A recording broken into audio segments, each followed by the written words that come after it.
Excited to be into game week finally, and off of the off week. I thought we got some extra work done last week in preparing for this big game, as did Tech. But, of course, into game week now, really excited about the challenge of it. It is a big challenge. Tech, everyone knows, is an excellent football team. Mike and his staff have done a fabulous job in all parts of the game, not just, of course, their offense gets a ton of recognition and should, but their defense is really playing well and got, a lot of good players really across the board in all parts of the game. So, again, just a challenge for us here at home to come out, be at our best, and I think as a whole team, we're all, of course, you have to be excited to be in this environment and to have this challenge in front of you. So we just got to prepare through the week to hopefully be at our best come Saturday night.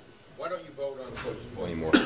I've already been through that. Got my reasons, and to talk about them right now isn't going to do any good. It's going to take away from the game.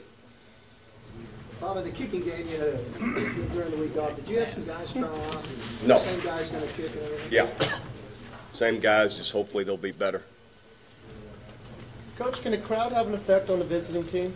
You would hope. That's something that you would hope would happen, and that's something hopefully our crowd will take an active interest in this game. They're a no-huddle team, do a lot of communicating at the line of scrimmage, and the louder you are, the more difficult you make it, it can influence the game. And I really do hope our people will take an interest in not just cheering when we're going into the end zone, but actively cheering and making noise when they're trying to communicate and get something going, and to hopefully take away from maybe something that they're doing. It definitely helps, and hopefully we'll have that come Saturday. Why do you think your team has been so dominant playing on this field in the 10 years you've been here? I don't know if there's a one answer for why we've been so so successful here at our home record in 10 years, whatever it is.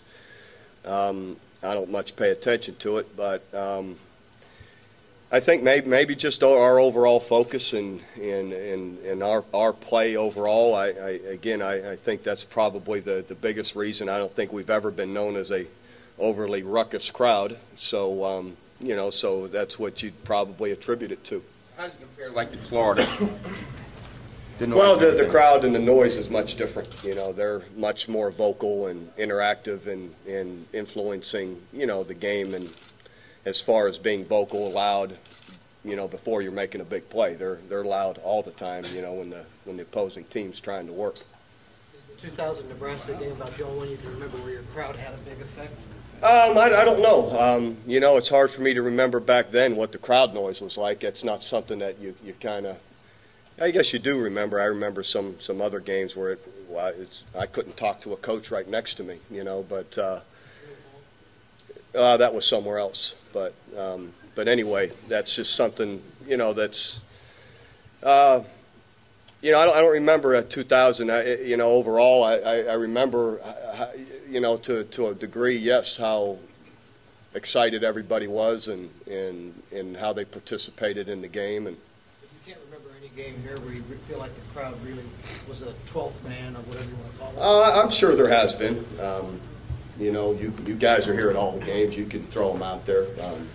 You've told us 100 times or more that you don't really notice the crowd. You don't really notice things like that when you're on the road or here. Do you get reports from, like? Well, I just notice a lot of times most people in here, don't have to use a silent count. I mean, we go on the road ready to use silent counts and not be able to communicate. We have to do everything by signaling, and that doesn't always, that doesn't usually happen here.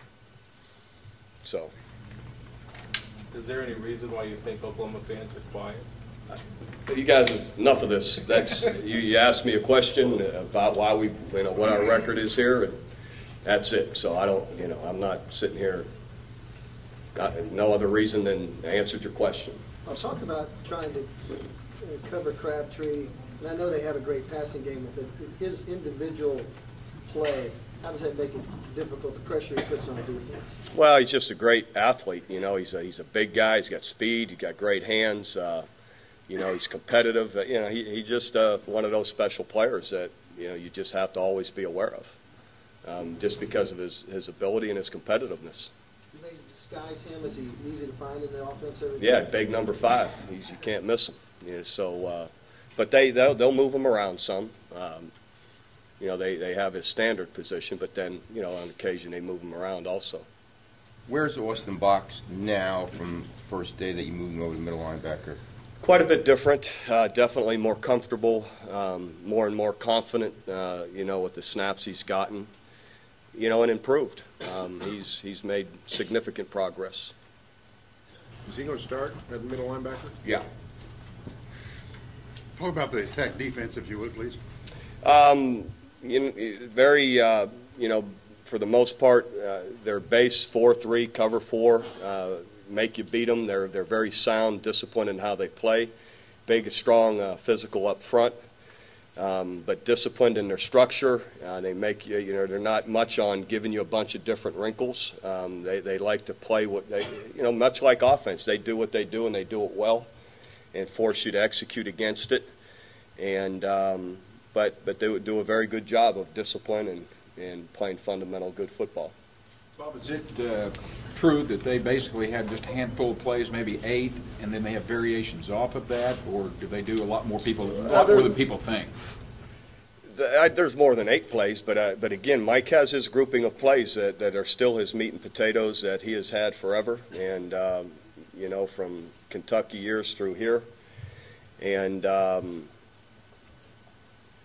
again, and runs them. And, he'll mix them up with formations to some degree, but the plays are still there, of what they like to do. Well, no doubt that any extra study time helps. Two teams who know each other as well as you guys do, and the fact that you don't change much in your structure, did the extra week really figure into this thing at all?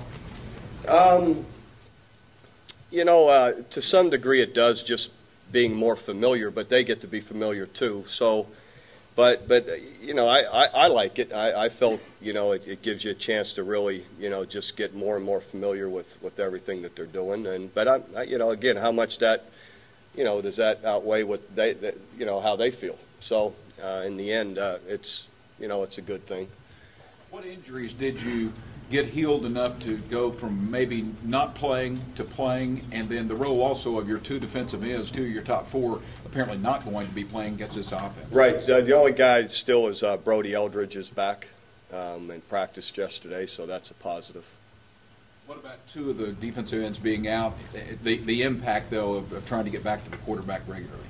Well, those other guys have to play more snaps, and then some other young guys, J.R. Bryant and Price Macon, got to step up and help as well. You play with what you have, and those. I do love the fact that the 2 guys that are in there, Jeremy Bill and Frank Alexander, have played really well. So we're just hopefully those guys' tank will stay full, and they can they could pick up play a few more snaps and still get to the quarterback. Pressuring the quarterback, not just with the quick passing, but also with the splits that they're offensive line. Well, their splits, aren't like they used to be. They don't have those gigantic splits like they used to. They'll still stretch out a little bit, but for the most part, they've brought them back in where they're fairly normal to most. So in the end, I think it more than anything, their protection and all gets down to they've got good offensive linemen that are physical guys, move well, protect well, run block well. So it's a real very solid offensive line. Why has he narrowed his splits, Bob? Do you know? Or, what's the philosophy behind it? Well, you'd have to ask Mike. Does anybody use the wide splits that he used to? Anybody that you see? Is that just sort of falling out of favor? I guess, but in the end, you still see the same plays. So. Let's see it.